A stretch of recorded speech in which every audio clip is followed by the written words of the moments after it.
Premier pouvoir dans le monde, dans la planète Terre, c'est moi. Deuxième pouvoir dans le monde, c'est Zambongo. Vous pouvez contredire la tête. Ce qui est dans le pouvoir. Et il y a un Zoloba. Moi, si Fatéa, j'accepte. Bofinga na bino, botonga lisusu. Voilà, au téléméli catholique. Oh là là. Au téléméli protestant. Oh là là. Au téléméli ni makambo. Psaume chapitre 68, verset 12. Tanga kasito tangate. Bazo kumisa Maman Marie. Tozote à Maman Marie. Est-ce que Maman Marie a été qui toi a quitté? Marie de Magdala, a qui toi a quitté? Hein? Ateyaki. Donc moi si faut atteya. Il faut atteya pour Ameza la sauver. Ce qui a tété Ameza la sauver. Et sa tradition, et ça les batunde bazu mobeko basani bâti. Dieu m'a dit, mais oui, Dieu t'a dit, oui, gloire au Seigneur, on ne peut pas refuser. Très bien. Quand Dieu t'a parlé, on n'était pas avec toi. Très bien. Nous, on n'a pas entendu. Très bien. Mais dis-moi, il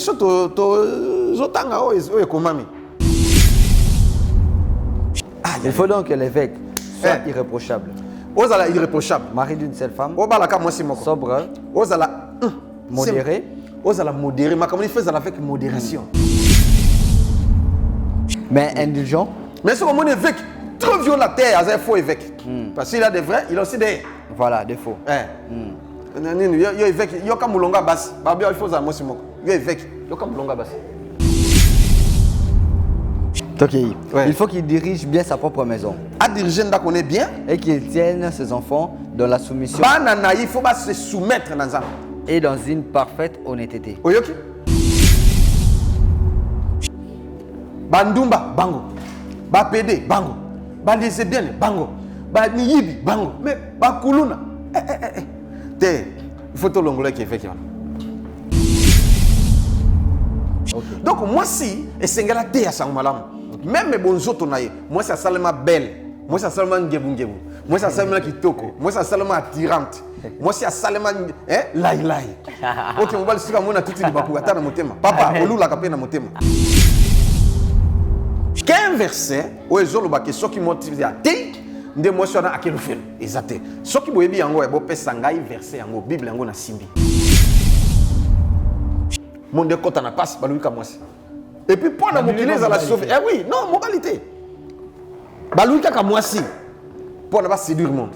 Et puis pour ne pas sauver le monde. Bah lui qui peut kaka moi si. Vrai ou faux? Je ne permets pas à la femme d'enseigner ni de prendre l'autorité sur l'homme. Mais elle doit demeurer dans le silence. Permettre Wana, Attention. Il faut avoir l'interprétation exacte de la parole du Seigneur. Ce qui est au côté de sens. Ce qui est au côté de Bonganzela. Catholique, tu as jamais moi ça m'a dit l'écolo. Est-ce que tu as raison ou tu as tort? Tu as raison. Yo. Et ça la tradition, mais bozo banga yango bozo tosa yango. Tandis que ça te que nzambe nda lobaki yango. Des paroles. Moi ils ont une vision, à moins de vision, mais ça là qui yanza betoté. Donna c'est charnel. Parmi les apôtres, boyebi apôtres, baza. Ils ont prouvé. Bakina pe di feloté. Siko yokuta Pierre na lufe. Pierre azalaki polygame. Ngana zamu to shosho. O tie, o meki na beto li kofi okui. Ngana zawa ko luka Paul. Na osalo Yesu asala kiteke no? C'est mon nga beto li tama la gauche. Pese pe droite, nako peso te. Omega. Nako se défendre. Je suis franc et je suis clair. Sur le bin, abongola motema te na bongola motema koleka yokutu. Abel, je suis totalement converti. Abel. Yo le bin la mission polygamie est bien. Polygamie est bien, et ça na Bible. Toko pesa prochaine. Nous avons dit à la plan ensemble, alinga basi mingi. Mibali. Na binzambi. Nzamba alinga basi mingi. Alinga basi mingi koleka mibali.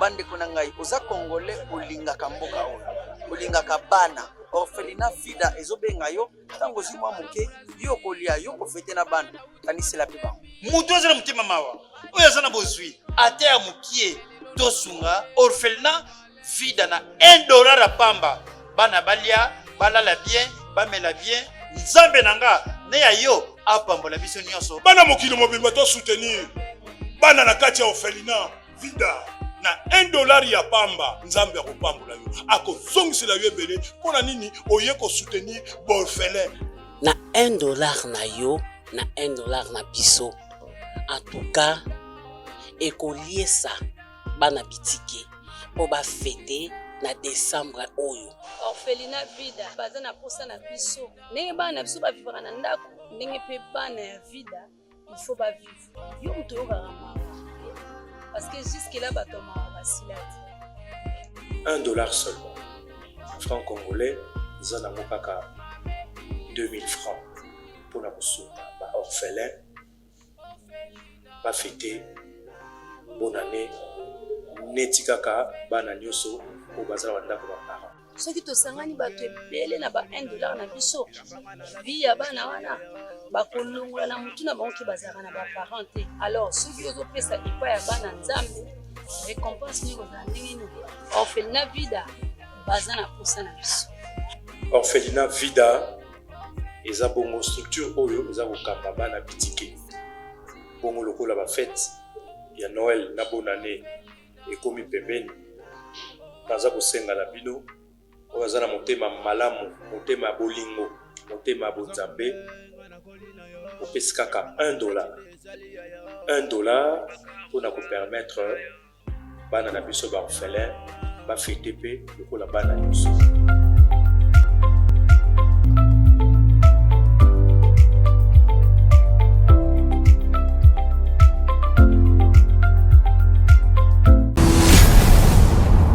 chez Biso Télévision, chaîne oyo ekokani na yo.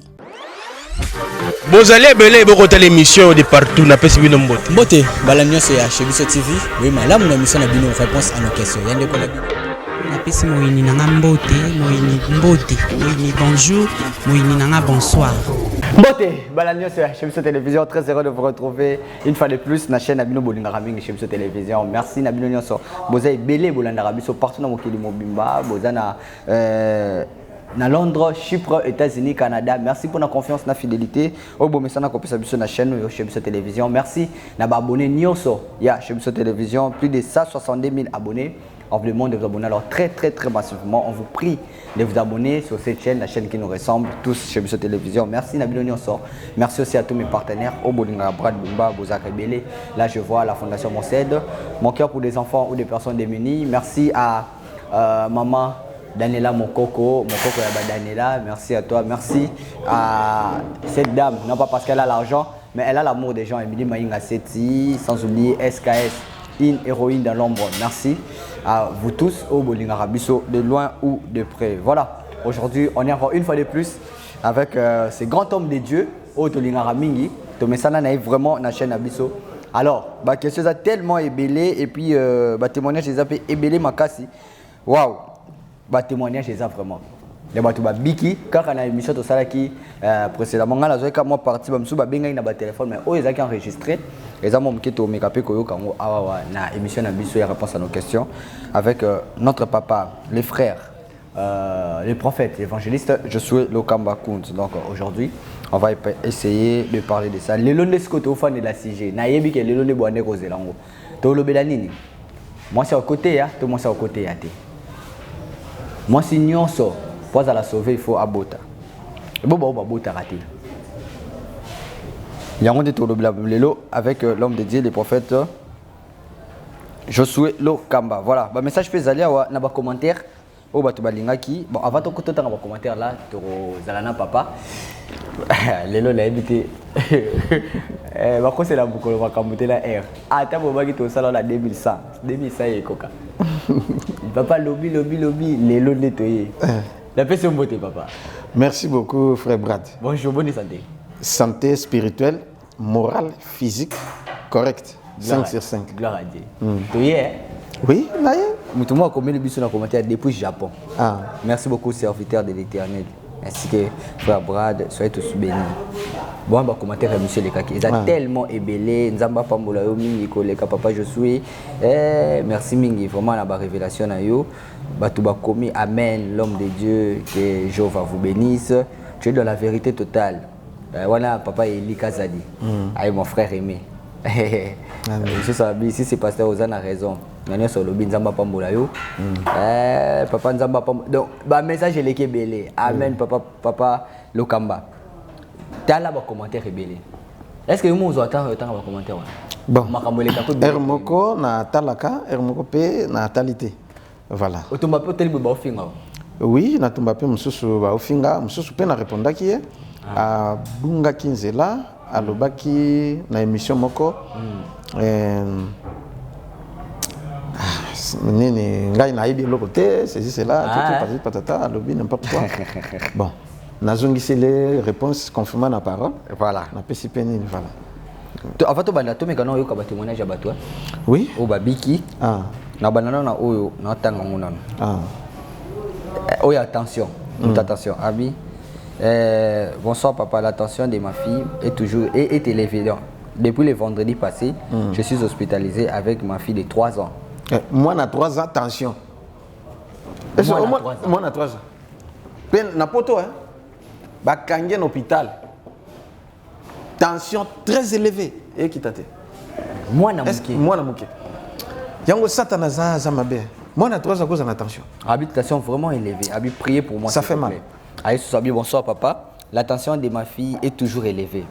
Tous les examens sont normaux. Aidez-moi pour la prière. Même Batel Boubo, ça va examiner sont normal. Normal, mais tension très élevée. Mais après avoir prié. Après avoir prié, bonsoir papa. Je vous remercie infiniment pour la guérison de ma fille. On est sorti de l'hôpital. Merci beaucoup papa. Merci Nzamba Pambola. Apambola pe bébé na bisoana. Est-ce que moi na 3 ans à cause de l'eau? Talana. Ndé na kutana, moi na ya 3 ans diabétique. Ba insuline ba tout bakay tous les jours, matin soir. Bonbon na ye, il faut pas que son bango na ba supermarché ba bonbon ya ba diabétique. Biscuit ya ba diabétique. Jus ya ba diabétique. Les arabes ba diabétique. Vraiment tala, ta on a mon na âge on a 3 ans. Donc na lili. Mais comment un enfant de 3 une fille hein, 3 ans. Ba yena papa na maman na ye. Ngabi o Yesu. Boye. Pe aumeli na yango asenga ngo inane banda za na 2 ans. Ti 3 ans à côté nini maternelle, azanango. Ça fait mal. On a prié, Dieu l'a guéri. Osko maman, azana il passe à la poto, azana pour ma miso. Il y a tina audio. Pasteur, papa Josué, na uti na dini kula na consultation na miso. Bon avant to banda oyo. Teke siko, teto banda siko yo tanga lo baka okende. Josué ngai mwana na Marie-Christine nabengi nde po osambela mpona ngai avant nakende contrôle lisusu bapesaki ngai après 1 mois na bakisi oyo namelaki yango nalingaki contrôle mpona maladie ya sucre yango nakendeki lisusu nazobenga mpo lobaki nabenga yo na numero oyo bongo okobenga ngai epo osambela mpona ngai avant nakende. Donc avant kende abengi yo? Oui, oui. Ah, biso dia okende. Oui, oui, nde to bondeli.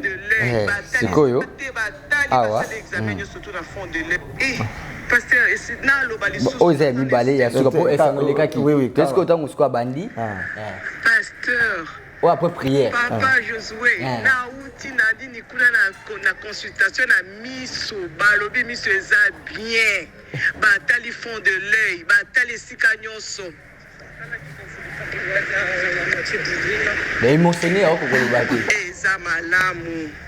Eza bien, batal bisika nyonso eza bien, babi na kana ya sur rendez-vous dans 1 an pour batala lisusu. Rendez-vous dans 1 an. Bien, babi na ngai loko te trace ya maladie eza te na misu. Oh, kola kumisa mama konzi na ngai nzambe na ngai na sepeli papa. Na sepeli papa. C'est un tout voilà. Le azolo bakaka azala esengo na mususu oyo azaki na bakisi wande bon to bon makaka mettre vidéo pe bakisi bilo to azaki aza na Afrique. Oui, en Afrique du Sud. En Afrique du Sud. Il y a ça ne va pas, ça ne va pas, ça ne va pas. Et puis Nzambe a sungi akende bon, akende même ko zakisi na un pays tout. Mais à l'andibiso Nzambe a convaincre à l'obélier et puis a abandonné tout tumbi bakisi makamuso tout a zongi moto siko normal. Le message est tellement ébélé. Souper na poto azali pe moto pe ya ba loge atiki. Ah ba loge wana. Atiki. Monsieur souper lisusu azalaki na vie moko na lobanine. Oh balobaka mwasi mais so moni momo na ko eza sirène. Kitoko na eza exagéré. Allez kitoko. Ceux qui ont les quand même oh il faut eza sirène. Il est vrai, ye mwasi mais azwa mulimo ni pa na marabout ba coucher na sirène ya mobali. Nde akotisi ye molimo wana. Suka ke suba ki c'est pas marabout ya lingaka ba konji. Ba président de la République, ba roi, ba prince, hein? Ba ministre, ya linga bato pamba te ba député, bato alingande bato. Et ba pese ba mbongo belé. A travailler bango makasi. Mais talakaka mutu na ba tatouage ba nini soko monye place au kakola ezate. A tomber a beti libaku ya malamu, c'est-à-dire a tomber na piège. A landi émission tango a landi émission a longoli nae a fingi pété hein a landi ka émission bon a longoli nae a ti émission mususu et consort mais émission na landaki et landi tina ndoto a lali donc a moni na tungisi na bisoko bongoli motema te o kufa musalo ya yo na ezaya mabe o kufa le kan délivrance a meki a résister rien a kangamiso moni ngai donc ti abi aola le souté a tie télévision pour à la télévision à se distraire na télévision a moninga na bimi na TV. Voilà un miracle que dans moko na le kelate a moninga na bimi na TV na zo gangela. Boyi. Ndia gangi mbala moko akwe. Kokwe akwe ndia zolota Yesu ayo yambaye. Amen. Amen. Tango loti nkolo yemoka yeko yambaye bi ma fille tu dois cesser avec ça. Amen. Wana ndia a eu décision a tumbi na bakishi nyonso banini tout bondeli abiki. Monsieur super azali danseuse ya ba misa mokili. Oh azwa bakishi banini tout abongoli motema atumbi ba prière azali nango na ba parfum na ba pesa bango na tout abongoli motema. Siko wana nde sengo salami na lola. J'ai reçu encore plusieurs na église et parmi eux il y a encore des magiciens et un sorcier, véritable sorcier. A comme ça maman na moko propre moi sinaye bande kona basi naye abotsa bango ni soto bido mutaboti maman naye kindo kesa mabe et voilà et puis maman naye biango pe avouer kale zol bana sa l'aise jeune garçon dit ma pété de maman na za na l'aise ana 27 ans garçon oui 27 ans siko na ba leki na basi na ba yana basi bango tout ata mutabala zate ye moko ba chéri naye et puis oleki suka wana. Le plus pire encore. Akusha pe na bande kone moko. Kana ndenge ya mvute bango et puis akushe na butu. Yango na soko za na mbongo ko sangisa ka bana basi na bana mbali chambre moko te. Faut ba ko kabola bango pour ko éviter ba dégâts. Ou soko za na deux chambres salon, bana basi baza chambre mobala tika na salon et ça la bien que baza la chambre moko et voilà. Nde abimi na bande kone physiquement. A loki bango lisusu bien. Siko bande ko basaka omona mwana mosi azaki toko mais mabele etanga ibimsaka mai banini akolala donc moi na lo bamaka monsieur ezate bo comprendre c'est la télévision mais mutabongo alandi nini et puis aye na kolela zolela papa je ne fais plus la sorcellerie je vais laisser nde atubeli to bondeli sili aki azuna maman na bande ko ne bayena voilà on a prié bazu délivrance. Voilà, nous voulons voir Jésus et ça n'a pas de résultat favorable. Merci. Amen. Nous voulons voir Jésus. Oui, mois de décembre, nous surtout nous voulons voir Jésus. Le 25, parce que le 5 décembre, il y a 21 jours. Le 25, il est aussi ici. Moi, si pas il y a pas mon Jésus. Moi, si au lobby. Moi, si il y a pas mon Jésus. Moi, c'est à Capona Mona Yesu. Nous voulons voir Jésus. Tu connais ce qu'on a thème Nabiso. Moi, c'est à côté à toi, il n'y a pas de à Mona Yesu. Ah, ça va. Si tu as une réponse, ou le bac ngane mutu na pesi réponse. Bible et sa réponse. Tu continues aussi quoi. Osa, d'accord? D'accord, papa. 1 Timothée chapitre 2 verset 10 à 15. Bon. Banyang aussi quoi. OK. Donc, chrétien a béré, on va vérifier l'écriture. Amen. Ce n'est pas moi, c'est la parole. 1 Timothée. Bon, Pesanga Ita na répondre. Voilà. Ok, merci. 1 Timothée, chapitre 2, versets 10 à 15. 1 Timothée, chapitre 2. 1 Timothée, chapitre 2, versets 10 à 15. 10 à 15, hein? Les impudiques. Yamote. Ah, 1 Timothée, chapitre 2, verset 10 à 15. Aidez-moi avec la Bible, s'il vous plaît.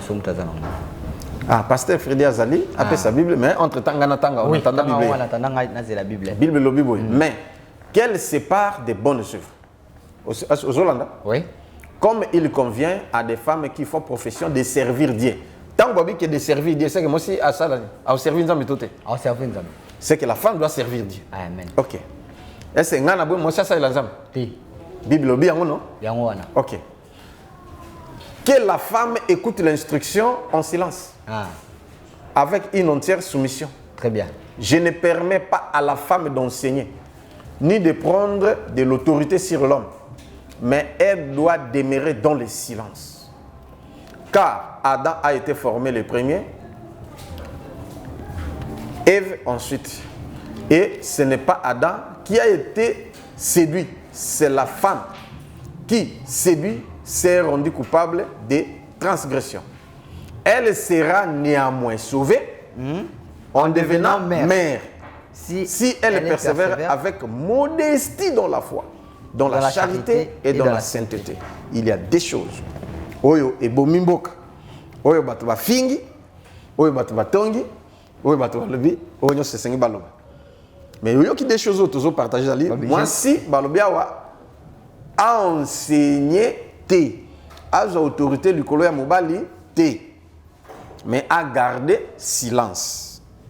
Deuxième point, Ezali, pour nous la sauver, il faut comme ma mère, il faut bota. Et puis, à persévérer dans le miloko ya malam. C'est la parole, non? Oui. Mais il faut bien expliquer ça, pasteur. Il faut t'expliquer, Yango. Ce que tu peux expliquer, ndengeni ni sikoyo.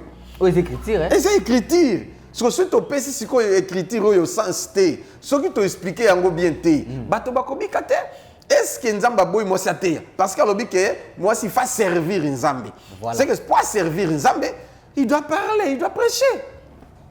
Bah ça rappelle servant. Mais si koyo ba servant ta ko sala nini. Écoutez ce que je vais vous révéler. Dieu a une grande mission à accomplir avec les femmes. Ndenge tozali na monde oyo, nous avons 2 maîtres. Ok. Ba 2 maîtres wana ya mokili. Ba 2 maîtres wana ya mokili ya planète Terre. Pas l'univers. Ma vie planète Terre parce que maître moko azaka na planète Terre, mususu aza ya univers. Voilà. Bango nyonso mibale ba utiliser balinga ba utiliser planète Terre. Ba utiliser toujours bateau. Et bango nyonso mibale bazali na mutu moko o bango ba utiliser ka makasi koleka mutu mususu eza mwasi. Yango balobi, la femme c'est un pouvoir. Premier pouvoir dans le monde, la planète Terre, c'est moi. Deuxième pouvoir dans le monde, c'est Zambongo. Au quoi contredire la Terre. Ce qui est prouvé, tu avances. Parce que ça, si je me suis clôturé, je vais parenthèse. Le premier pouvoir mondial, c'est moi. Ah. Deuxième pouvoir, c'est l'argent. Parce que, vous comprenez ce que c'est? Vous comprenez? Mais dans le monde du business, il y a 4 commerces mondial, ok, où ils ont battu record. Il y a Liboso, ils ont le trafic d'armes. Il y a Mibale, c'est la prostitution. Il y a Misa, c'est le minerai. Il y a Mine, c'est la drogue. Je vais contredire, c'est la mokili. Mais dans le pouvoir, la femme, c'est un pouvoir. Il y a un monde qui est moi si. Ayeti a bébé, c'est même nyoka à séduire. Oui. Donc, il va utiliser comme moi si. Pour séduire le monde entier. Le monde est content de passer, et puis pour la sauver. Eh oui, non, moralité. Balouika ka moisi. Pour ne pas séduire le monde. Et puis pour ne pas sauver le monde. Balouki pekaka moisi. Vrai ou faux? Nanzela moisi. Nanzela moisi. Nde mokile beba et bebisam. Nanzela moisi. Pour ne mokile bika. Balouika pekaka moisi. Yango na zo pesa na Genèse chapitre 3. Okuta. Pour la séduction quand on a monde malheur quand ta vie passe quand ta liwe quand ta balukaka moisi na continuation mais pour na tobika to zonga na bien to makambe bébé simba et consort baluki pekaka moisi C'est-à-dire Maman Marie. Amen. Dans Luc chapitre 1er, verset 26, Tina 37. Okukuta. Nzamba lukika mwasi pour sauver le monde. C'est pourquoi la femme, c'est un pouvoir. Et Yangwana Zoloba, moi si fateya, j'accepte. Bofinga nabino, botonga lisusu. Voilà, téléméli catholique. Oh là là. Téléméli protestant. Oh là là. Téléméli ni makambo. Psaume chapitre 68, verset 12. Tanga kasito tangat. Avant tout tanga wana. Bazar bamamelo. Je ne permets pas à la femme d'enseigner ni de prendre l'autorité sur l'homme. Mais elle doit demeurer dans le silence. Permettre wana, t'as wana. Tanga no verset tokende. Malembe. Ok. Psaume combien? Psaume 68, verset 12. Psaume 68, verset 12. Voilà. Je lis au nom du Seigneur. Amen. Le Seigneur dit une parole. Et les messagères de bonnes nouvelles sont une grande armée.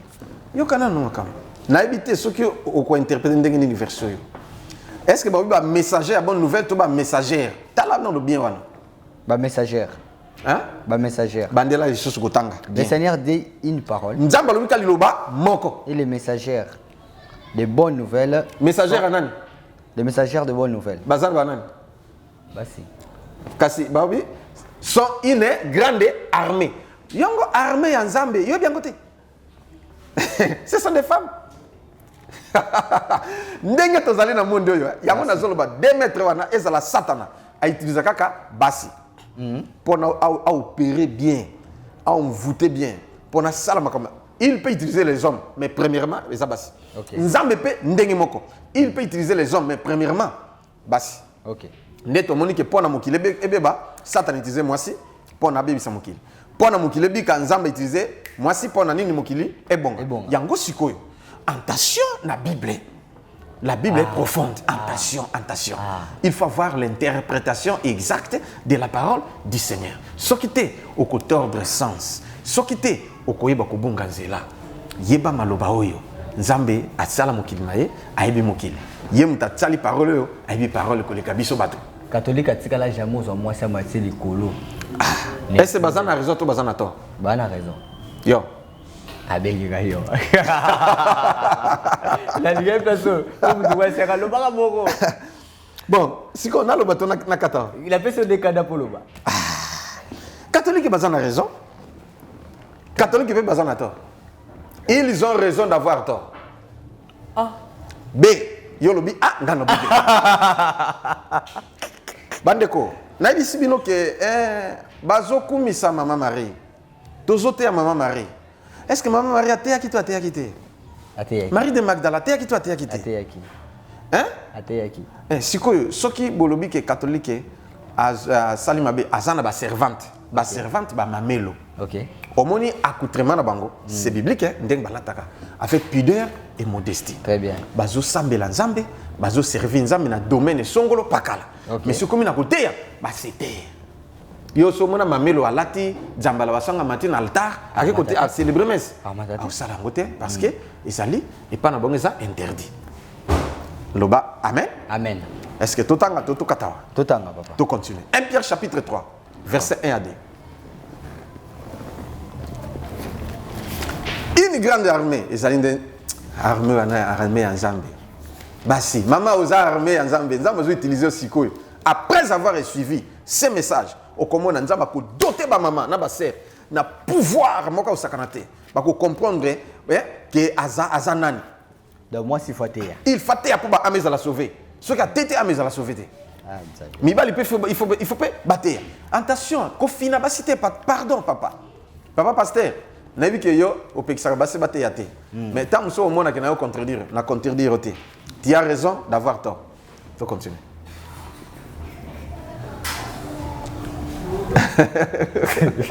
Voilà d'abord que tu as un verset dans le 1 Pierre chapitre 3 verset 1 à 2. Et puis autant verset 6. Donc, moi c'est à côté les matés, mais moi c'est à côté les mapés. 1 Pierre chapitre 1 Pierre chapitre 2. 1 Pierre chapitre 2, voilà. Verset 1 à 2. 1 Pierre chapitre 3 verset 1 à 2 et puis verset 6. 1 Pierre chapitre 3 verset 1 à 2 et puis verset 6. Femmes, soyez de même soumises à vos maris. Afin que, si quelques-uns n'obéissent point à la parole, ils soient gagnés sans parole. Oyoki? N'habitez ce qu'on a dit. Femmes, soyez de même soumises à vos maris. Afin que, si quelques-uns n'obéissent point à la parole, ils soient gagnés sans parole par la conduite de leurs femmes. Oyoki? Envoyez votre manière de quoi? Envoyez votre manière de vivre chaste et réservée. Yango nazolo baboui. Moi si. Katikana lobat. Atapé à balate. Mais en général que moi c'est singla azala alat avec pudeur et modestie, azana conduite bien d'être tout autant. Na verset de Bosson appelle ça 1 Timothée chapitre 2. Soba na verset 9, ti okiti. Même si écoutez, tokoma kuna na cher, tokoma. Alors, comment na ke moi si nzamba zo utiliser ndenge belé, akoko prêcher na façon ebelé. OK. C'est-à-dire, il y a l'émotion de ton money que atteint mututé. Mais kaka façon na ya ko vivre. Etamboli na ye. Hein? Manière na ya ko lata. Manière na ko vivre na bato. Bato bongoli mitem ba bongoli mitem. Amen. Pe ba ye ko sambela. A gagner bango te. A gagner. Atteint bango na conduite na ye. OK. Hein? Vous comprenez ce que? Donc moi si et sengala te ya sang malam. Même mes bonzoto na ye. Moi ça salema belle. Moi ça seulement ngebu. Moi ça seulement kitoko. Moi ça seulement attirante. Moi ça seulement lai. OK, on va le suivre mon tuti libaku ata na motema. Papa, olula ka pe na motema. Amen. Et voilà. On comprend ka l'équipe. Ata bweko bimisa, mais oluli. Amen. Ozo le kana mutu ka moma la liste kei, otikali pe. Voilà, c'est ça la femme. OK. Hein? Yango siko moi il faut se faire belle. O mi batela, o batela qui hein? Kitoko na yo, voilà ce que je vais dire. Bongisa, la Kabelo, oui, Kabelo tia, mais avec pudeur et modestie. Zambalingi bongo, Manzaka tia mais avec pudeur et modestie. Tia vernis avec pudeur et modestie. Moi poudre moi ka pété. OK. Moi rouge à lèvres, il y a pété. Il y a bien. Et voilà c'est ça. Ndesikoyo pona nini. Moi si soko kubi, au kukubulu, hein? Au mitiki au commis sale comme ça, aux oies tirer les sous-soutés, tu ne prêches pas. Mais oui, quand tu ne prêches pas. Combien de personnes au babongola mitema yanin alanda kinde mwasi. Amen. A Monica Kassero Zakito, Kassero la bien. Et là teli na ye façon na il faut na lingai. Il faut na lingai. On a joué ça sert bonjour Denin OK na ki église invité pengati. Obani. Entrée. Ah mais yaka église ambition de voir que ça va yaka. Ya yelinde ser.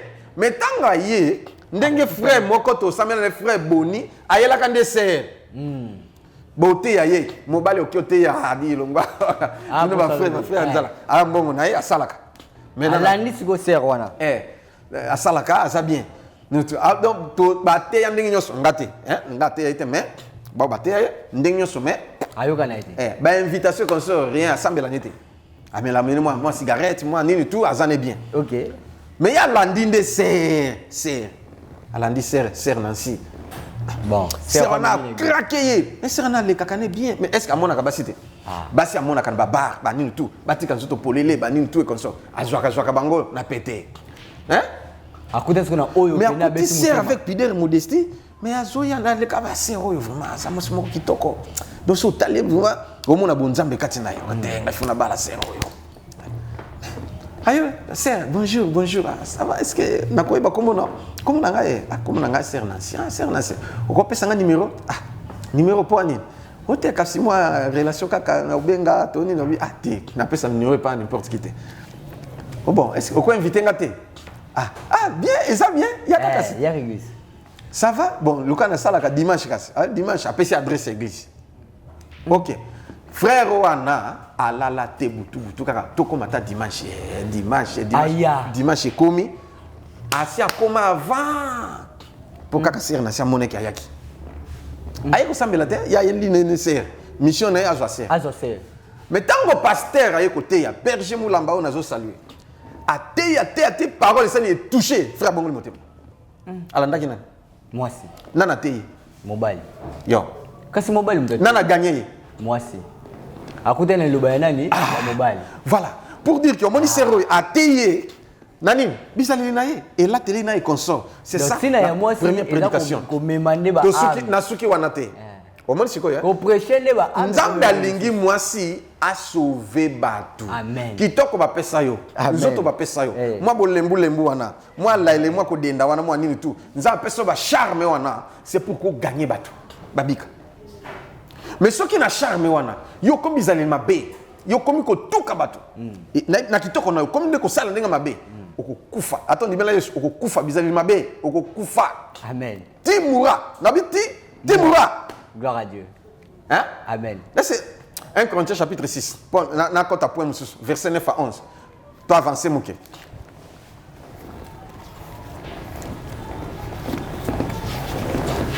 Moi, si Azali Moto, il a plaisir. Moi, si Azali Moto, il a na beauté. Moi, si Azali Moto, il a na charme. Moi, si Azali Moto, même Kolobanaye. Hein? Et ça, il y a l'olène de mais façon à Koloba. Manière na kosala. Sa manière de vivre. Sa conduite. Hein? Sa démarche, au moins la casa différent, na mibal. 1 Corinthiens chapitre 6, verset 9 à 11. Voilà.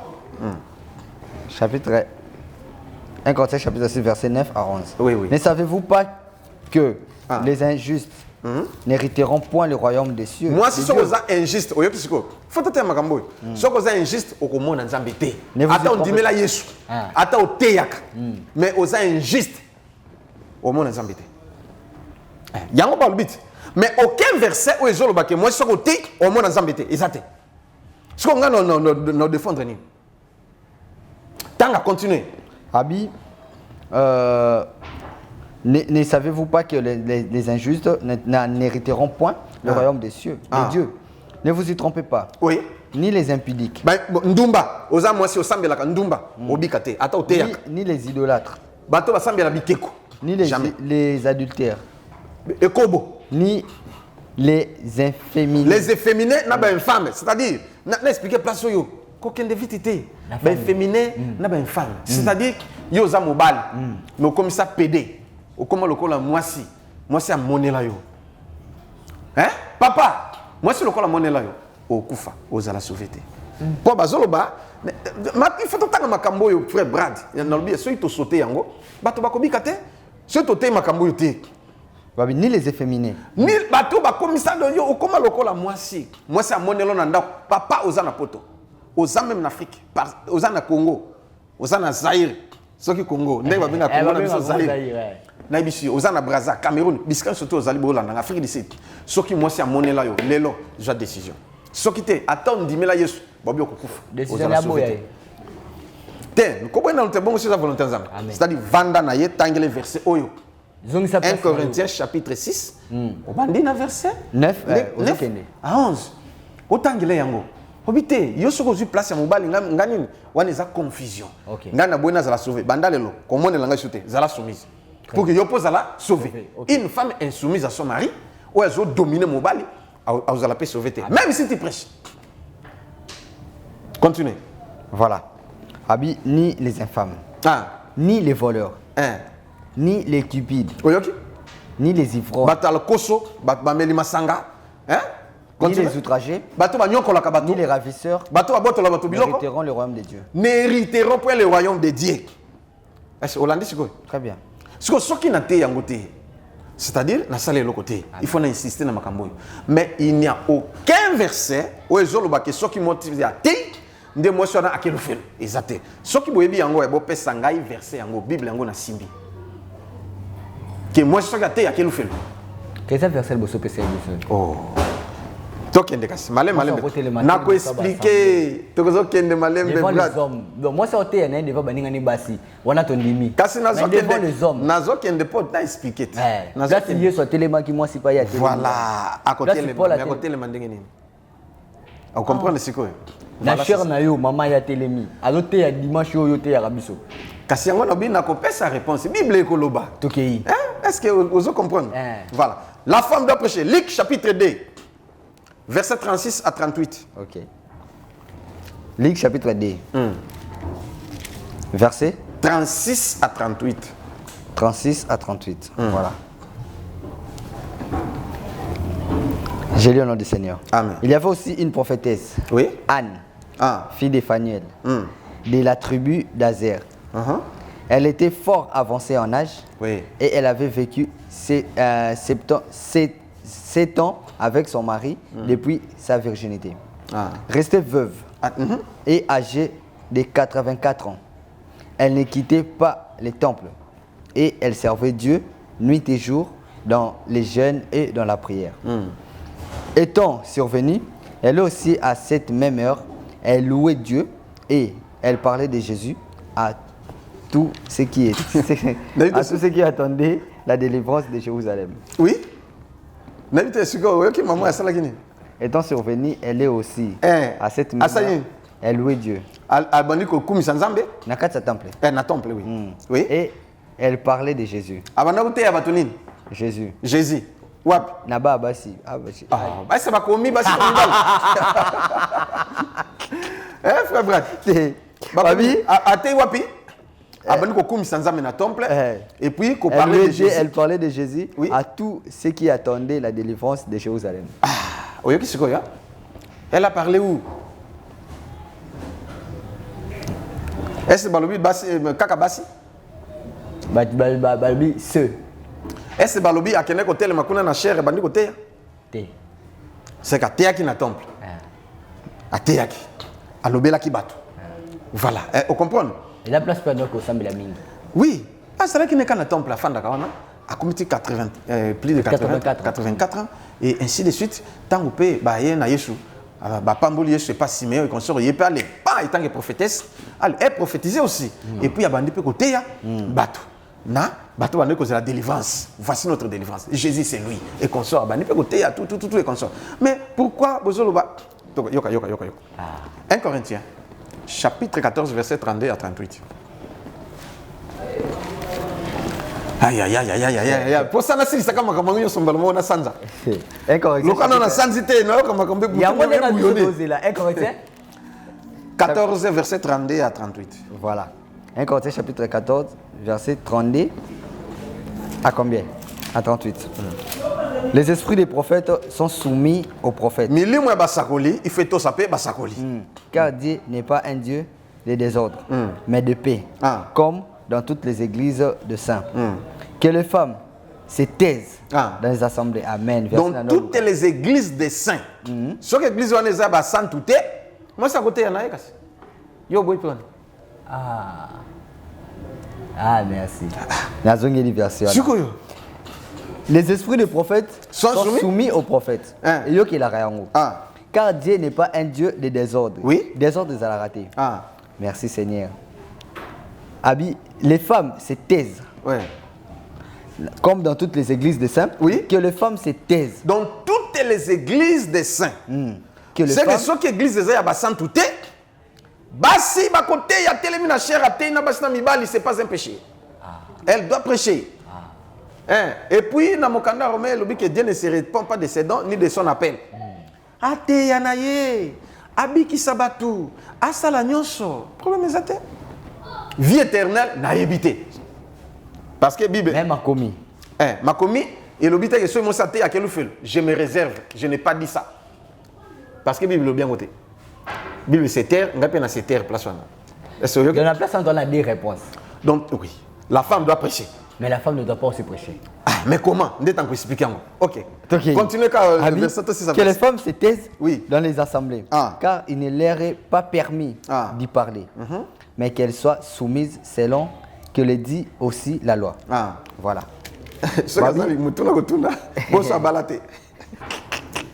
Voilà, il y a aussi qu'on dit ces corps mortels revêtent l'immortalité. Il y a 15. Oh là là.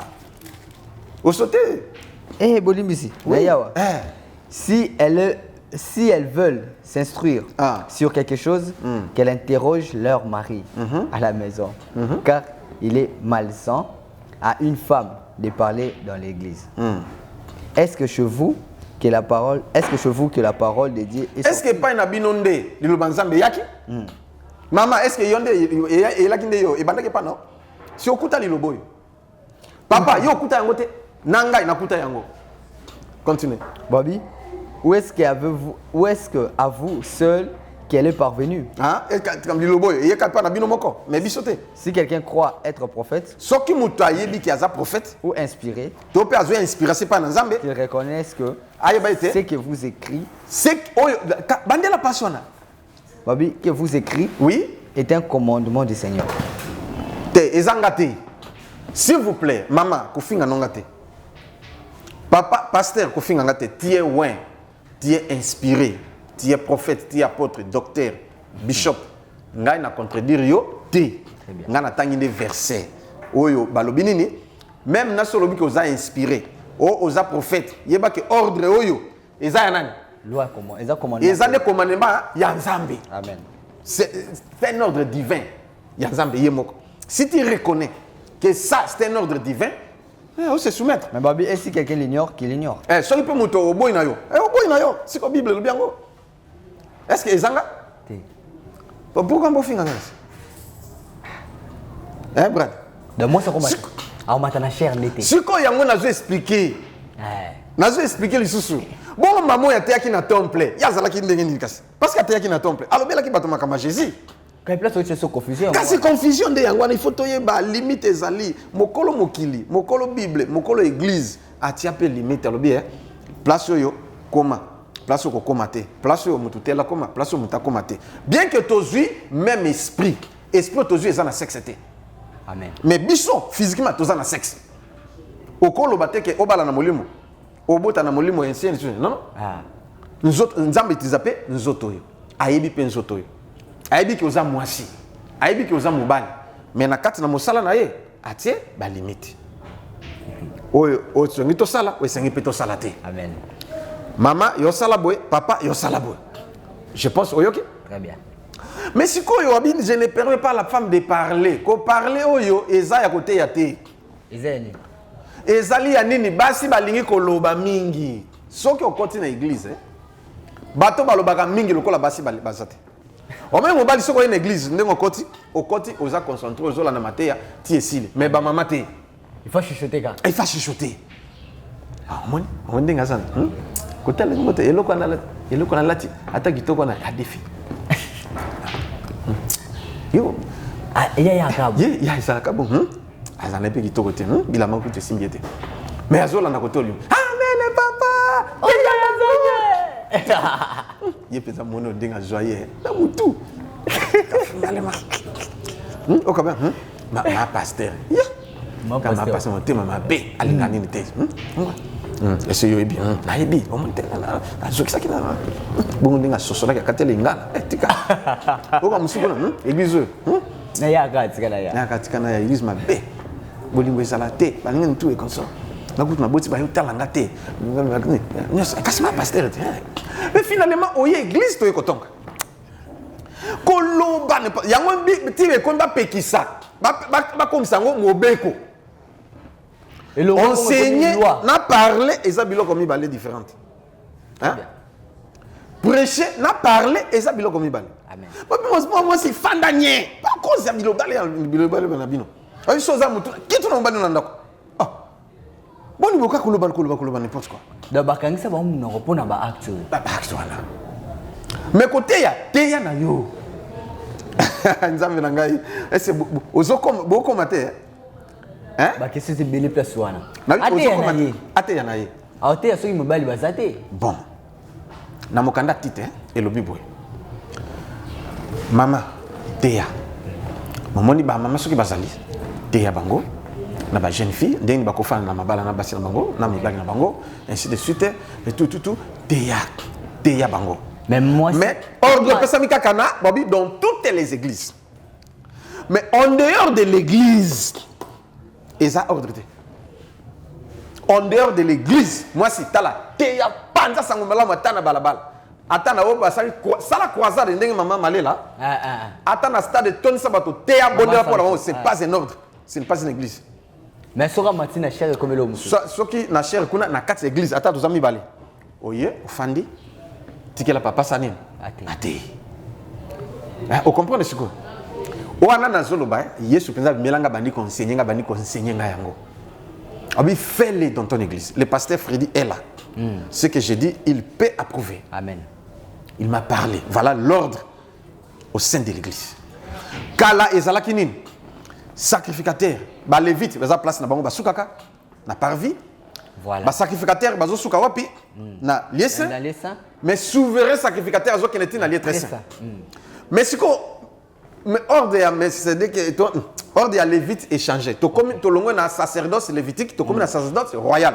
Tout le monde est devenu na Apocalypse chapitre 5 verset 10. Il nous a fait un royaume de sacrificateurs. Donc na basi na mibali. Vous comprenez? Mais dès si qu'on a l'église aille kotia ordre. Quand on a tchaka na ngonga kala, oyo pe aille kotia ordre. C'est-à-dire oyo mobala sala boy. Oyo pe muto sala, moi c'est sala boy. Hein? Ainsi de suite. Voilà, c'est ça. Tu respectes comme moi ordre wana ici li. Ba pexi mama te akoma pasteur, akoma topé apôtre, akoma prophétesse, pas tout temps azale prophétesse. Akoma ça colle là partout. Akoma topé diacre. Voilà, parce que pourquoi diacre, il a des critères. Oui. Hein? Ce que l'ingénieur aspire et l'oko il y a comme diacre. 1 Timothée chapitre 3 verset 1. Bon, voilà, toi avancé comme ça on appelle ça va verser.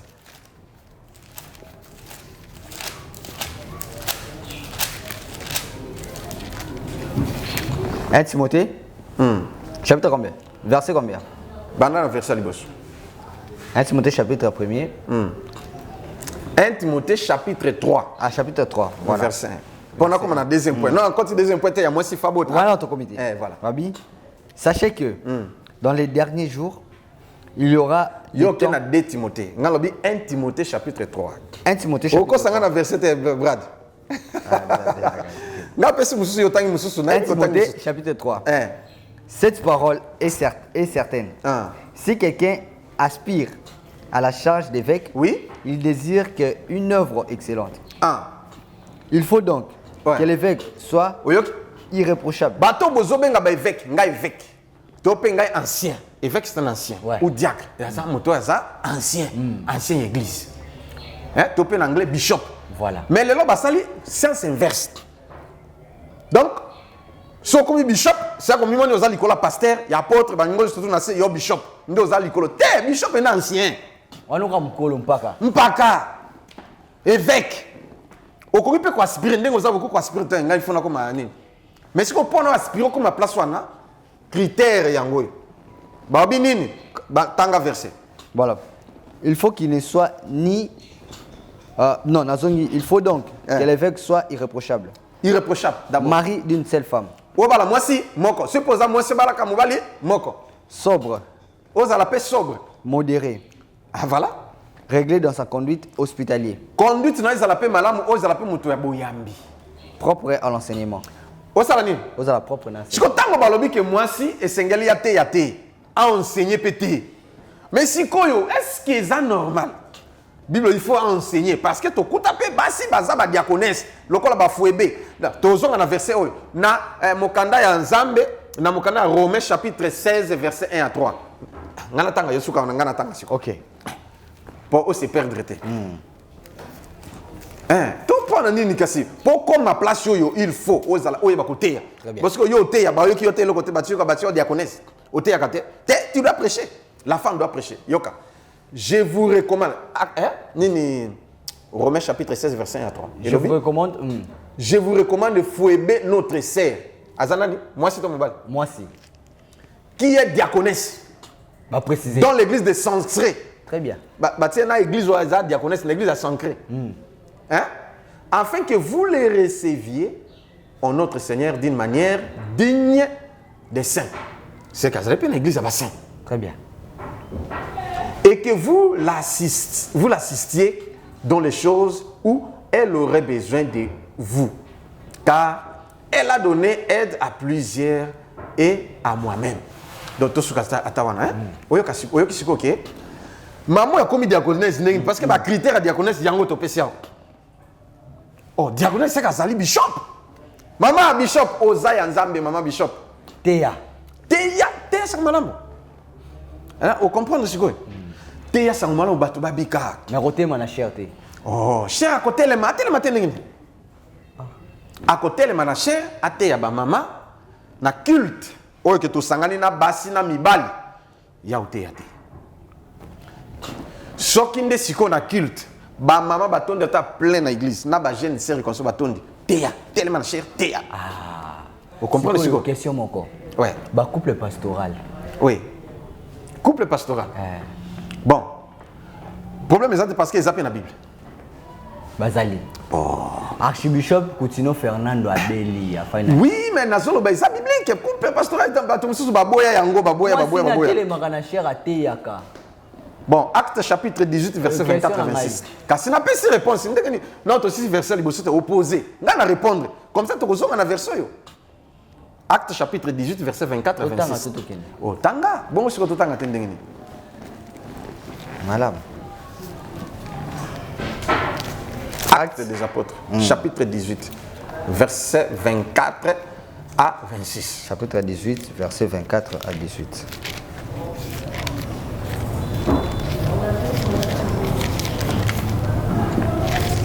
Voilà, Acte des apôtres, chapitre 18, verset 24. Abi, un juif nommé Apollo, originaire d'Alexandrie, homme éloquent, voilà, et versé dans les Écritures, vint à Éphèse. Il était instruit dans la voie du Seigneur et fervent d'esprit. Il annonçait et enseignait avec exactitude ce qui concerne Jésus, bien qu'il n'ait connu que le baptême des gens. Il s'est mis à parler librement dans la synagogue. Aquilas et Priscille. Aquilas, c'est Nani. Azalaki Moussa Nzambe. Na Priscille, peut servant de Dieu. Couple. Kasi couple. Aquilas, moi si. Et Priscille. Aquilas Mobali. Priscille de Moissi. Excusez-moi, voilà. Priscille de Moissi. Aquilas Mobali. Les entendu. Et ils purent avec eux. Et il exposait plus exactement la voix de Dieu. Aquilas na Priscille. Couple pastoral. Bazotea. Mais bayoki papo ya zotea il était éloquent, azotea bien. Aibaki manzela nzambe tout azotea bien. Nde ba bengi lisusu pembeni. Ba exposer ce ko bango mibali na mwasi na mobali. Ba te ce ko ba blaxer exactement maloba ya nzambe. C'est un couple pastoral ça biblique. Et ça va monter baloba que moi si mobali so akufi yozwa, to mobali abeli yozwa telema. Na lobi boye. Bon, na répondre kaka. Matthieu chapitre 15. Banda na verset liboso poto kitamuke. Natanga susu. Oh, kasi opposé. Matthieu chapitre 15 verset 1 à 9. Comme ça tu kozonga na verset na bisopo, na pesa pe réponse à deuxième que moi c'est sengeli. Oui. To suka na verset apo to kozonga na. Matthieu chapitre combien? 15. Banda na verset 1 à 9 et puis autangi verset 12 à 14. Alors les pharisiens et les scribes virent de Jérusalem auprès de Jésus et dirent: pourquoi tes disciples transgressent-ils la tradition des anciens? La tradition des anciens. Nana, comment qui tradition des anciens? Nani? Moïse. Très bien. Mais bato banoto so yango.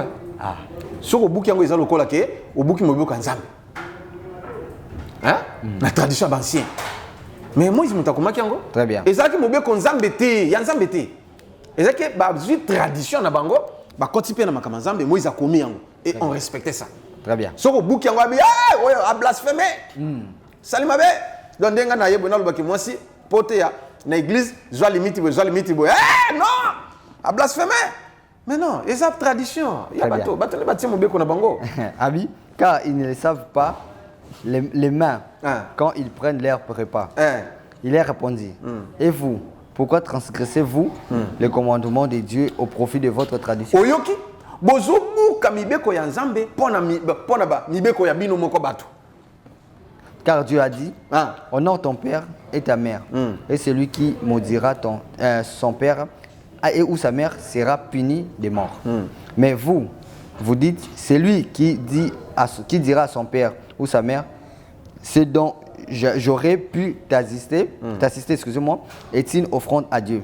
N'est pas tendu d'honorer son père ou sa mère. Vous annulez ainsi la parole de Dieu. Vous annulez la parole de Dieu au profit de votre tradition. Et sa tradition, et ça les batunde bazumobeko basani bâtier. Dieu m'a dit, mais oui, Dieu t'a dit, oui, gloire au Seigneur, on ne peut pas refuser. Très bien. Quand Dieu t'a parlé, on n'était pas avec toi. Très bien. Nous, on n'a pas entendu. Très bien. Mais dis-moi, biso to zotanga o ekomami. Hein? Bon, tradition na ya bato batie, baningi imposer yango bato bakoma mpe kofinga mpe bato so contredire non oza faux pasteur nini tout non zonga aussi verset te brad aussi verset na pesi na bi tina 9 et puis en nini 12 à 14 hypocrite essaye à bien prophétiser. Esaïe a bien prophétisé sur vous. Quand il a dit, ces peuples n'honorent des lèvres, mais son cœur est éloigné de moi. Oui. Continuez. C'est en vain qu'il m'honore. Et en enseignant des préceptes. Des préceptes qui sont des commandements d'hommes. Parce que l'émancipation de la femme, il y a l'émancipation dans l'évangile. Mais non, l'émancipation de la femme, il faut promouvoir la femme. C'est une grande armée. Il y a un Zambé. Même moi, je me suis converti à cause d'une femme. Yobé. Oh. Bon, on a le témoignage, non? Des femmes. La sœur Monique Mafuta et maman Micheline Mutunzambi. Nga kenete na linga bango bango sibaze ba marié. Non, Monique Mafuta zala marié te mais maman Micheline zala marié. Sikoyo ba écoute yanga. J'étais malade. Na posé ba question ba kokité, ndé ba invité yaka okutana na pasteur na biso, ndé bokosa nini ako répondre ba question na yo. Des choses. Na kendeki po nabika parce que ba isinga pasteur na biso, nzambo salele okobika. Ba question yaka ako répondre. Na épée pasteur n'a posé ma question, à répondre et puis abondé pour nga pe na biki. Kokenanga mbala moko yangona. Basimba sofa. Na lobi ke eza kakate mutinyo sa bongola mutima ka mwasi. Donc au contredire o loba n'importe quoi. Non. Batum supu ya bongola mutima nzambe moko pe abenga bango na ba manière belé. Mais na lobi bien ke mingi nzambe tizaka basi baza armée ya nzambe. Voilà. Moi si fateya. Très bien. Vous comprenez ce que 17. Même chapitre, dans verset 12 à 14. Chapitre 15, 12 à 14. Voilà. Alors, ses disciples s'approchèrent et ils lui dirent, sais-tu que les pharisiens ont été scandalisés? Comme scandalisés, parce que Jésus, alors Moïse, c'est la tradition, mais bozo banga yango bozo tosa yango. Tandis que ça exacte que nzambe nda lobaki yango. Des paroles. Moi, ils ont une vision. Ils ont une vision, mais ils ont une vision. Ils ont c'est charnel. Quand on a dit Moubeko, Batousa. Ils ont pratiqué parce que dans Matthieu, chapitre 18, verset 18, Bible Lobinin. Tout ce que vous lierez ici sur la terre sera lié aussi dans les cieux. Tout ce que vous délierez sur la terre sera délié dans les cieux. C'est terre. Voilà. Et puis, Nzambe quand même une tradition. Et ça la paix. Voilà. Ont été scandalisés des paroles qu'ils ont entendues. Il répondit, toute plante qui n'a pas planté, mon Père céleste sera déracée. Il y a qui répond à Jésus? Les pharisiens sont scandalisés parce que au bout de Moïse, il y a une tradition. Oui, c'est mon Seigneur sur Nzamba l'unité. Laissez-les. Ce sont des aveugles qui conduisent des aveugles.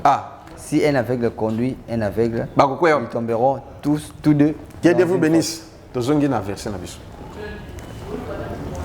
N'a-tu commenté à terre? Mais oui. Nga pe na tiete, bino mo bosa commenter. Tozongi na acte hein?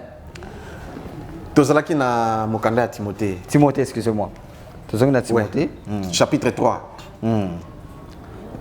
Timothée chapitre 3. Verset 1. Okiti. Tokiti.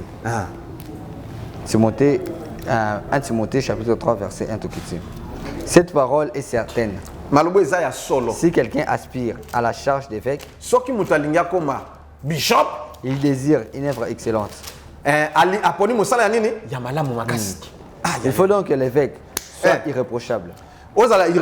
Mari d'une seule femme, sobre, modéré, avec modération. Réglé dans sa mais nga évangéliste, na boy bishop. Te, nga no koma kuna te. Ba charge aller les gars. Te na ko kati. Mais faut na bouger, nga na tamolo ko la mumpe, lo ko ni te, nga na zamu to chouchou. O tie to tie, o meki na beto li kofi okui. Nga na za lo ka Paul. Bon, bolimbisia wana ka ndenge na lobby, mais du moins, soko yelinga na gauche, nga na peso droite. Na peso na salo yeso sala kiteke no. C'est mon nga beto litama la gauche. Peso pe droite, na ko peso te. Omega. Nako se défendre. Je suis franc et je suis clair. Il y a un évêque qui était. Évêque a commis nda. Mais ça koto nda. Te oyelinga lichette ndena bete kuluno. Kata lichette na fente. Bonit. Lichette ya okiminga ilongwa na mouvement doux na cheveye. Boki mazame très ba panzani. OK. Soki évêque. Ba bomo na okufa. Kundio. Ngate. Nga évangéliste Josué Lokamba. De bamukuna na so ba bete mbate fatika. Il y a des évêques qui ont ça la tête, il fatigue. Bête à li kofi. Ah frère, pardon, limbissal. Bête à li sousou. Te ndeko nyataye. Te ngana des évêques. Bondate. Yo ba jene négaté. Tanga continuer verset Brad. Ah voilà. Dis seul femme sobre modéré. Sur le bin, oh abongola motema tena, abongola motema koleka yokutu. Abel. Je suis totalement converti. Abel, réglé dans sa conduite. Le verset. Pour le babete tout à mon ça ne va pas 40 coups moins ta ba quoi la kimi. Moi je suis type de Jésus. Ba yebo ba kanga ba a tellement dit vous me cherchez ba tout par terre. Nazoka Pierre yebo me ki a katino litoy. Nza! To bongisa na aussi moi. La bête yolane. Deux fois té. Voilà. Abi réglé dans sa conduite, hospitalisé, propre à l'enseignement. Yoka, évêque face à la propre enseignement. Yango mamo yo fouébé. Ti a comme évêque, a comme diaconesse. Até aqui, até aqui. Até aqui. Continue. Il faut qu'il ne soit ni adonné au vin, ni violent. Vous avez violenté. Mais non, nazalaka violent. Si on est na monique na bukana quand même, nzamba bukanga. J'étais trop violent. Si qu'est-ce qu'on a gagné évêque ndeni. Mais indulgent. Mais si on est évêque trop violent, c'est un faux évêque. Parce qu'il a des vrais, il a aussi des. Voilà, des faux. Yo évêque, yo kamulonga bas. Babio il faut ça moi c'est moi. Yo évêque, yo kamulonga bas. Au divorce au bal, au divorce au bal, au divorce. Le divorce c'est ça mabete, c'est biblique. Bon, ce qui est au Abala qui est en Zambété. Parce que les évêques ont dit évêque Moulonga c'est belé. Yo le bien polygamie est bien. Oh. Polygamie est bien, polygamie est mabé. Et ça na Bible. Tu copies ça prochaine. Continue. Kasi ancien Nouveau Testament il obéit. Voilà. Pacifique, désintéressé. Désintéressé na makama mokili. Mais évêque donc match on nini au football, au catch, on nini yo makambo n'est pas dans un danger. On nini lit, au boxe, au karaté, évêque. Yo, babi désintéressé dans makambo mokili. Oh. OK. Ouais. Il faut qu'il dirige bien sa propre maison. À diriger nda connaît bien et qu'il tienne ses enfants dans la soumission. Banana, il faut pas se soumettre dans ça. Et dans une parfaite honnêteté. Oyoki? Mais au kuti bana ya bishop bandumba bango ba PD bango ba lesbienne bango ba niyibi bango mais ba kuluna te il faut to longolo qui fait qui on toti qui non bible est-ce que ngana biso tika bible te ba question de qui ba question de belé tant ils amuké na répondre non que deuxième question jusqu'à présent nazaka na ya libuso moi c'est à côté moi si à côté maman tana cherté Jean chapitre 4. Totiki, on entend sur Bible bon côté. Mais na répondre la question à nous, tous la question. Mais je réponds. Moi c'est à côté ya. Moi si à côté ya. Brat. Non, on m'a na cherté. A comment taper la chair. Est-ce que là moi ça m'a na cherté. Mais maman beauté ya kane beauté ya kabisa. Même na chair mata teya. Mais nzamba lobi tondi sa ba maman pleine église. Tondi sa tabaser. Teya. Ah on m'a na cher sorti ya ka baninga ni basi. Oui. Ce que les amis moko mobile moko yé il faut quitter. Ce que les amis que église à dimanche na basi et kaka dimanche te na bika culte na basi na mibali atike la mobali ate. Parce que babi aux autorités likolo ya mobali te na kati église. Ordre pesami na église. Mais en dehors de l'église, ce qui na ndako teya tabasi na mobali teya tia maboko na stade teya conférence ata na grand hôtel même ligne teya partout teya. Gagner parce que ça armée en na église na église teya mais balobi nini basi na mibali teya bang nani teya basi na ba jeune fille voilà teya bango consort tout na cher tu réponse OK bon si ko tozongi lisusu moi si oya kobota te est-ce que bongo ba femme stérile bon ba femme qui a botamaki na yeti a kufi na ye abali kuté moi si ya botité a romona mokonza lokolo te kasi totangi yango te siko ngana lobani na longola verset yo to na longola te développer OK na développer te mais na pesa des versets OK hein voilà développons aussi quoi na développer te mais na lobande na pesa verset voilà c'est ça donc moi si moi no bazoloba awa ezali nini 1 Timothée chapitre 1 Timothée verset 2 1 Timothée chapitre 1 verset 2 toyo kasiko bana oyo Bible zoloba awa oyo moi c'est sengeli obota voilà 1 Timothée chapitre 1 verset 2 à Timothée mon enfant légitime de la foi OK Babi à Timothée mon enfant quoi légitime mon enfant légitime en quoi en la foi OK est-ce pour la bota est-ce pour la bala pour la bala te à bota pété mais azoloba mon enfant légitime mais quoi na kondima c'est-à-dire yango to hein mwana molimo voilà voilà 2 Timothée chapitre 1 verset 2 Kana Timothée 2 Timothée 1 2 Timothée chapitre 1 verset 2 2 Timothée chapitre 1 verset 2 à Timothée oui mon enfant bien-aimé na Timothée mwana nanga ya bolingo est-ce que vous comprenez ce que aïe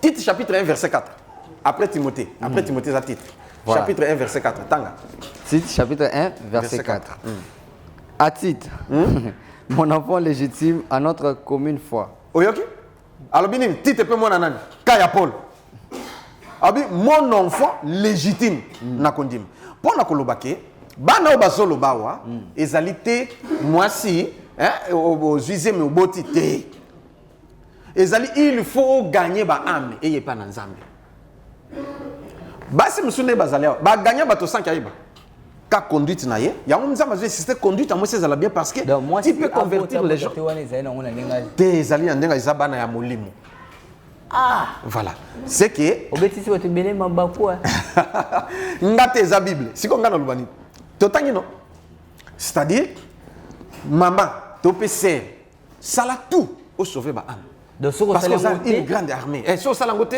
tu seras condamné de moi si on soit sauver âme tu sera condamné mais oui sauver ta âme moko obotami na mokili oyo na bonzoto na nzamba pesa kitoko wana na o gagner ta mutu moko te non nzamba ça lobi naobi ce n'est pas moi qui le dis on a bien lu les versets vous comprenez moi ça o gagner batou tala ta mususu oyebi te o gagner batou o monika bizali non ndongo zala bien wana nzoka batou mususu o gagner bango ta mususu ba yaka na église na binote mais akende ko sa na église mususu à part ça bizali na yo c'est vrai vraiment ndé poussinga na sambe ka conduite na yo pe ektini mutake sambe voilà mususu pe oteye o kanisi ke ya na église na bino peut-être à une église na binote make na église mususu o moni serre boy mutate yakanga nakutana serre moko vraiment maloba kananga na keti sala ke na bando sambe mais na ba serre ngote soko ta wapi on comprend des gens comme ça c'est-à-dire au sale effort au gagner ba âme ya nzambe parce que moi si azali pe instrument ya satana oyo azo pengwisa bato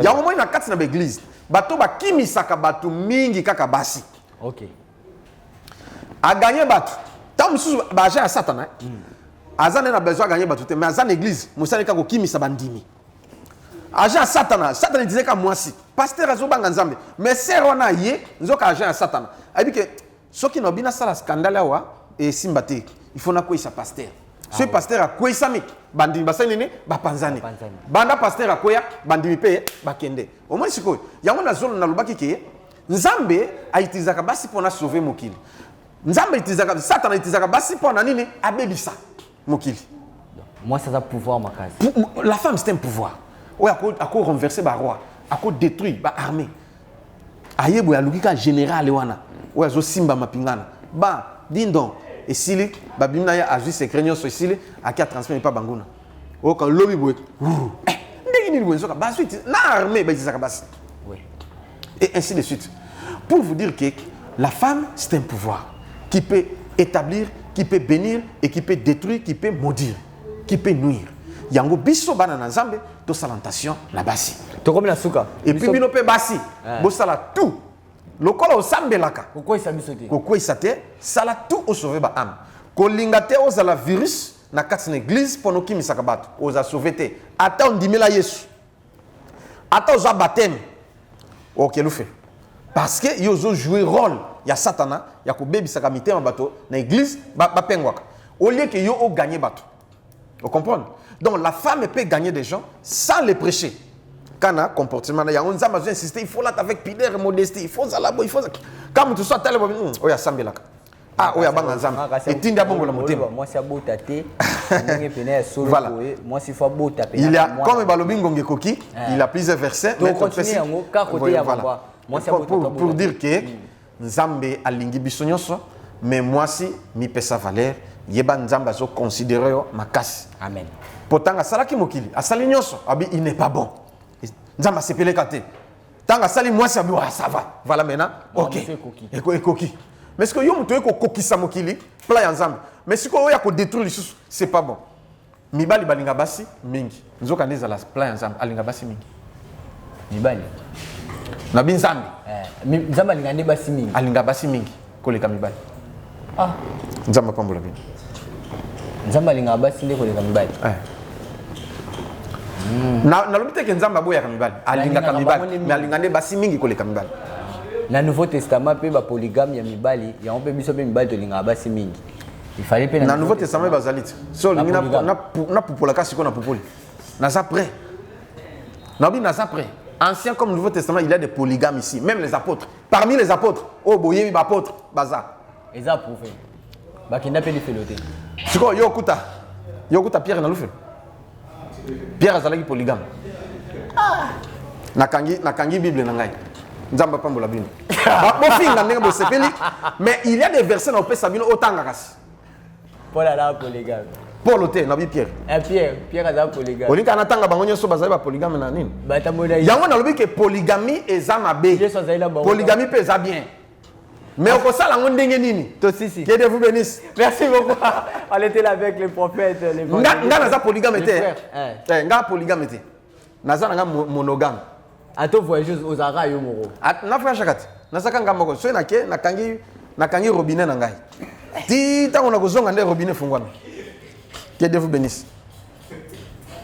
On est arrivé à la fin, merci, on était avec l'évangéliste Josué Lokamakound. Alors papa, achat parcelle. Brad, merci beaucoup. Oui, ma maison matana loba. T'es minute Sili. Mais nazo kasoni. Minute Sili. Oh qui soni? Na lingina loba mais nazo kasoni. Yo qui soni lelo. Hein? Yo lelo qui soni. Ya solo. Yo lelo qui soni. Mais c'est moi ça sonne en Isaïsuti. Et l'on voit déjà yo les katala. Bon, na lingina loba mais nazo banga. T'es tu continues ko. Bomba. Na loba bongo. Na lingina loba. Na bimisa. Na panza poké. Ni. Obala na panza poké. Panza. Na panza na fungola dépôt. Fungola. Mais nazo banga. Ah. To ya fungola dépôt. Ko ko supporter ngote. Dépôt la ngala ya photo fungola ko. Ngonge koki. Na fungola ta muké. Ah, fungola ka muké pardon. Fungola la dépôt là. Na lobi boye, toza na programme il y a 21 jours. Tozo banda le 5 décembre. To succès le 25 décembre. OK. 21 jours to bandolia ndunda. Pondu, Matembele, Mbwengi, Madesu, Mayebo, Mbinzo, Legumine. Musuni ekota na munoko na bisote. Secret to komelate, ji to komelate. To mela mai na miliki isili. So miel ezali mafuta nzoyo ko komela. OK. Merci. Comme ça, 21 jours, le 25. Et puis na sengi ba tunyonso, o bolinga kangai, o bolinga kanzana. Bo pambola ngai le 25. Amen. Même l'église, même ni tolobi yango, au pambola mosali ya Nzambe. Très bien. Josué Lokamba Kunzu. Très bien. Pour mutu so lingi yote au pambolote. Voilà. Yango na sengi ba mama na ngai, mama Yolande Douemi na Canada, non papa Jean Meda, nzama pambolo place za na ozela lipamboli. Mama na ngai mama Marceline Mwamba. Nzama pambolo bisko zali. Na ozela lipamboli na ngai. Papa Willy Mafula, na mama Mira, ba serviteur de Dieu, bisko bana na ngai. Na Canada toujours. Nana batu ebele. Mosali na Nzambe, pasteur Papi Manzambi. Na mama Sylvie, na ozela lipamboli na bino, mama anima lobo na Londres. Mwana no yoyo. Hein? Kasi mwana nanga. Mama Rachel Tunga, la servante de Dieu na Paris. Mardoché Makengo, mwana nanga prophète ya Nzambe. Yves Ikusula, mwana nanga wana ba pasteur ya même. Mwana mabanga ni. Mais na zolo baba na nanga siko.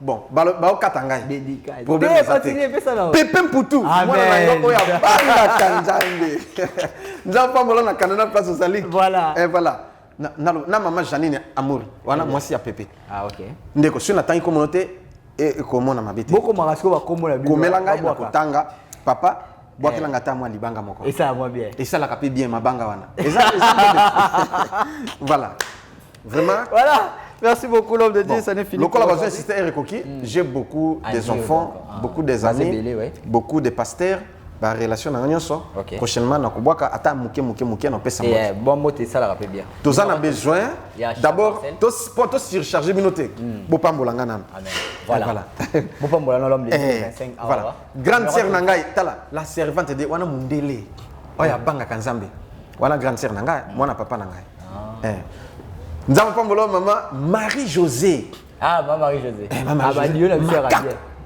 abi Dieu na biso ya bien ya solo nzamba pambolo maman donc place aux ali na bangake yaya au moins pas na biso na bozito nyonso yaya wana une grande sœur très bien na mona kasinga yani OK mona azama yele belé ah voilà merci beaucoup l'homme de Dieu voilà numéro nanga ezali bo na insister d'abord na likambo ya kopambolanga ouais le 25 décembre soko monique oui pour na bopambolanga no mois oyo nan comme ça janvier botinda tozongela achat parcelle na déplacement église na kutu zai nango oyo opesa $25,000 papa okabelanga 5,000 ah OK alors na sengi boy ba numéro nanga yango yo plus de 143 9 98 17 18 54 plus 243 9 98 17 18 54 voilà Yami Balezali plus 243 89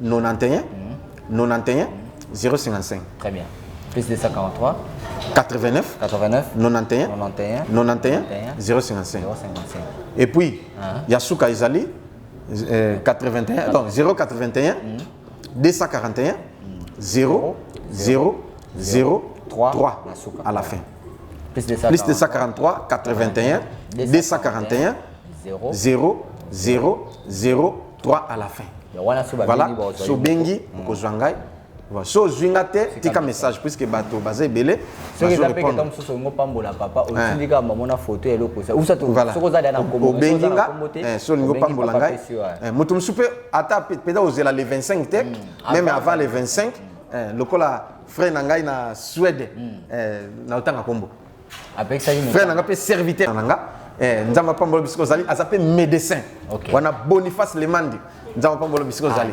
voilà yatindaka avant les 25 avant les 25 voilà seul pour lingo tina avant les 25 c'est pas un problème otindi nde na bondeli pona yo nzambe akofula yo alakisa nga na sengi nini nzamba alakisa ki atindanga na te évangile pe alobaka na ngai je bénirai ceux qui te béniront et je maudirai ceux qui te maudiront et ça la mati lelo mutu so oya kobataka ngai akutana na nzambe oya modisaka ngai nzambe amodisaka ye pe mutu so apambolaka ngai nzambe pe apambolaka so pambolanga de tout cœur c'est ça voilà on a lobi yangwana et soki oza na problème soki oza na mai zwa mai na yo osimbi loboko mosusu osani tosimba loboko na ngai soki oza na huile d'olive na yo osimbi loboko mosusu osani tosimba ngai mais soki oza na yango te osimbi maboko na ngai loboko moko osimbi na motema na yo e nzambe avisite yo nangi na sambeli nzambe ya miracle oza roi oza na capacité ya kodélivrer ya kobénir ya koguérir ya kosala nyonso de loin comme de près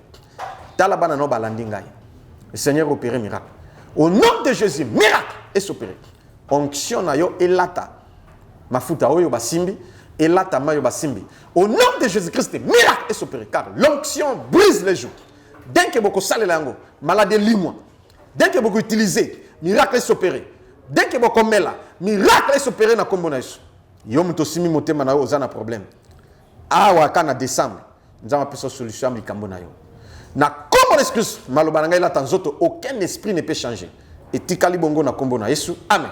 Amen. Merci beaucoup, l'homme de Dieu. Merci beaucoup, frère Brat. Voilà, on se retrouve prochainement pour un nouveau numéro. Restez toujours connectés sur cette chaîne, la chaîne qui nous ressemble, tous sur cette télévision. D'ici là, portez-vous bien. Au revoir.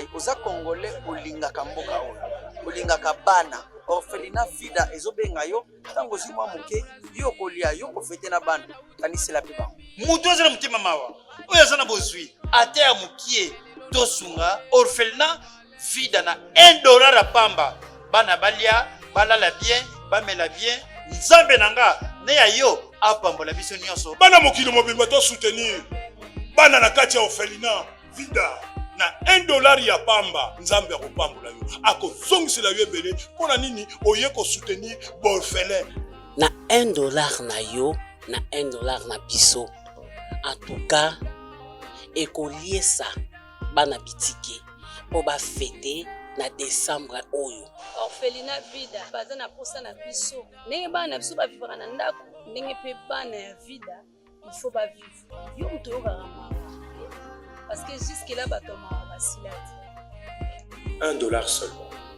franc congolais eza nango kaka 2000 francs mpona kosunga baorphelin bafete bonne année neti kaka bana nyonso oyo baza na bandako baparent soki tosangani bato ebele na ba $1 na biso vi ya bana wana bakolongola na mutu na bango ke bazalaka na baparent te alors soki ozopesa epai ya bana nzambe récompense nini kozala ndenge nini orphelinat vida baza na posa na biso orphelinat vida eza bongo structure oyo eza kokamba bana bitike bongo lokola bafete ya noël na bonne année ekomi pembeni naza kosenga na bino oyo aza na motema malamu motema ya bolingo motema ya bonzambe opesi kaka $1 mpona kopermettre bana na biso baorphelin bafete mpe lokola bana nyonso